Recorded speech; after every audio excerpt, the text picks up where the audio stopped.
बुद्धं शरणं गच्छामि।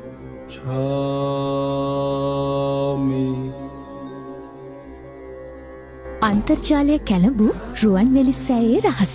ශ්‍රී ලංකාව අමිලූ පූජනීය වස්තුන් රාශියකට හිමිකම් කියන දිවයිනකි. ඒ අතරින් අප රට සතු පූජනීයම වස්තුවක් ලෙස රුවන්වැලි සෑ රජාණන් වහන්සේ සැලකිය හැකි. බුදුරජාණන් වහන්සේගේ ද්‍රෝණ 8ක් වූ ධාතුන් වහන්සේලාගෙන් එක් ද්‍රෝණයක් තැන්පත් කර අනුරාධපුරයේ ඉදිකර ඇති මෙම සෑරදුන් වහන්සේ දුටුගැමුණු මහරජතුමාගේ නිර්මාණයකි. මෙරට සියලුම බෞද්ධයින් රුවන්වැලි සෑ රජු ගැන බොහෝ විස්තර දැන සිටින අතර මෙම සටහනේ ඔබ නොඇසූ අප්‍රකට කරුණු රැසක් දැනගත හැකි වනු ඇත.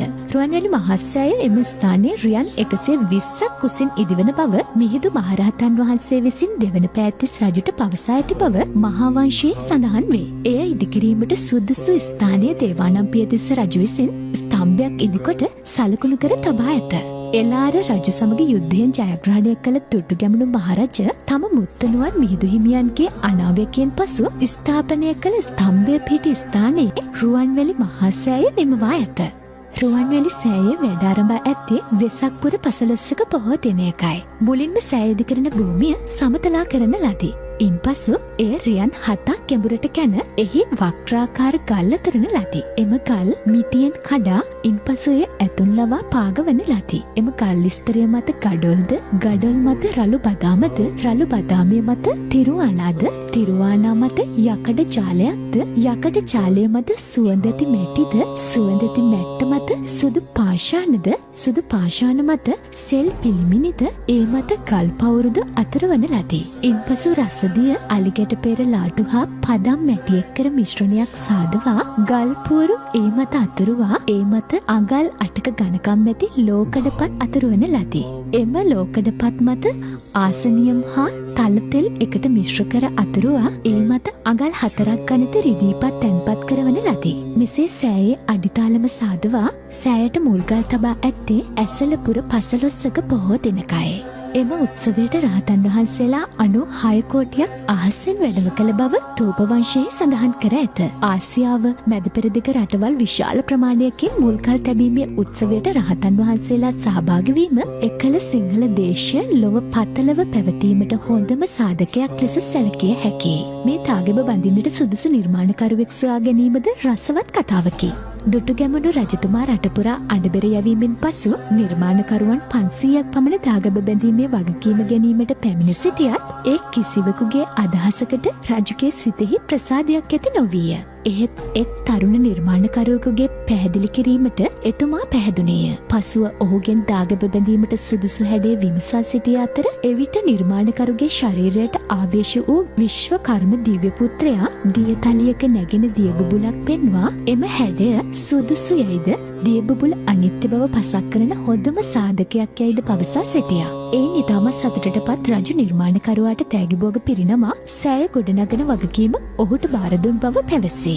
දාගැබෙහි පහළ සේයාවලුණු තුන නිම කිරීම ගඩොල් කෝටි 10ක් වැය වූ බව තෝපවංශයේ සඳහන් කර ඇත.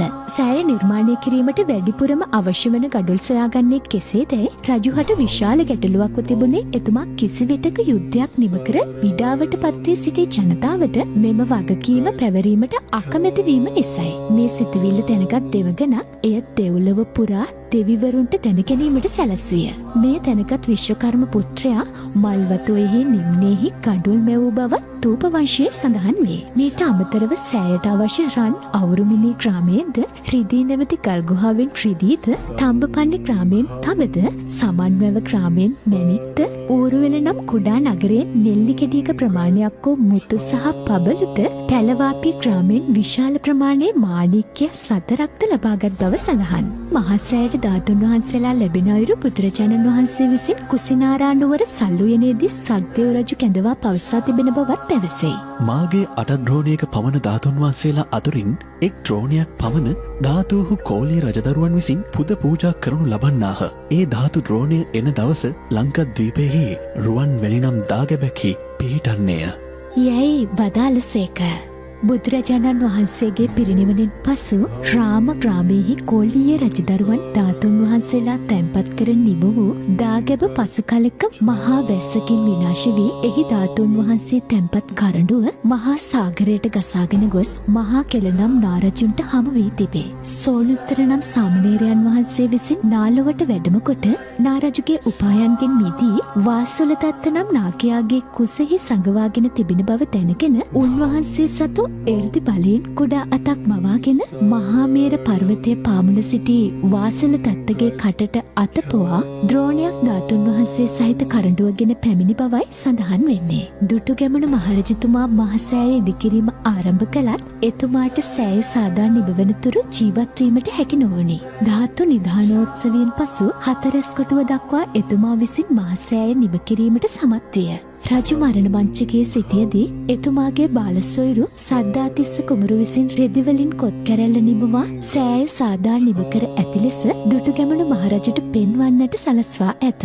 පසුව මහසෑය සාදා නිබ කළේ සද්ධාතිස්ස රජතුමා විසිනි. පසු කලෙක සිංහල රජවරුන්ගේ අගනුවර අනුරාධපුරයෙන් ඈත්වත්ම රුවන්වැලි මහසෑය ඇතුළු සියලු සෑයන් වල් බිහි වී කරා වැටුණු අතර රුවන්වැලි සෑයේ කොත් කැරැල්ල දේවතා කොටුව කරා වැටි විනාශව පැවතුණි. මීට වසර 100කට පමණ පෙර නාරාවීට සුමනසාර හිමියන්ගේ මූලිකත්වයෙන් නැවත පිළිසකර කළ රුවන්වැලි මහසෑයේ චූඩාමාණික්‍ය පළඳවා ඇත්තේ 1940 ජූනි මාස 17 වෙනි දිනයි. වර්තමානයේ සුදු වන්ව බබලන රුවන්වැලි මහසෑය රජු බුදුරජුන් වැඩ සිටින සුගන්ධ කුටියට සම කළ හැකි අතර ලෝක බෞද්ධයන්ගේ උතුම් වස්තුවක්සේ පිදුම් ලබමින් විරාජමානව අනුරාධපුරයේ වැඩ සිටි.